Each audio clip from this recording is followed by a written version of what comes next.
Hey everyone, welcome to my channel. If you like easy, helpful videos like this, go ahead and subscribe. I keep things simple and useful. Let's get started. Resetting an Impex Smart TV can fix many software issues and performance lags.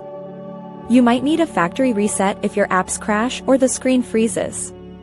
This process clears all data and returns the TV to its original factory state. Before you start, remember that this will delete your saved accounts and downloaded apps. First, try a simple power cycle by unplugging the power cord from the wall. Wait for 60 seconds while holding the power button on the TV frame. Plug it back in and see if the issue is resolved. If not, you must perform a full factory reset through the system settings.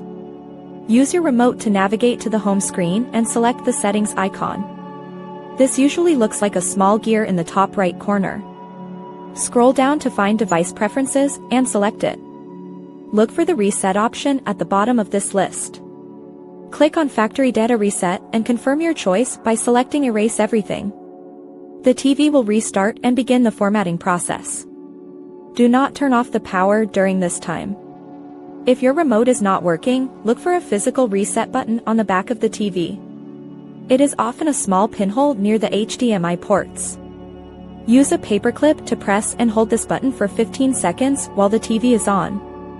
The screen will blink and the system will reboot automatically. Once the TV turns back on, you will need to set up your Wi-Fi and sign into your accounts again. Your Impex Smart TV is now fully reset.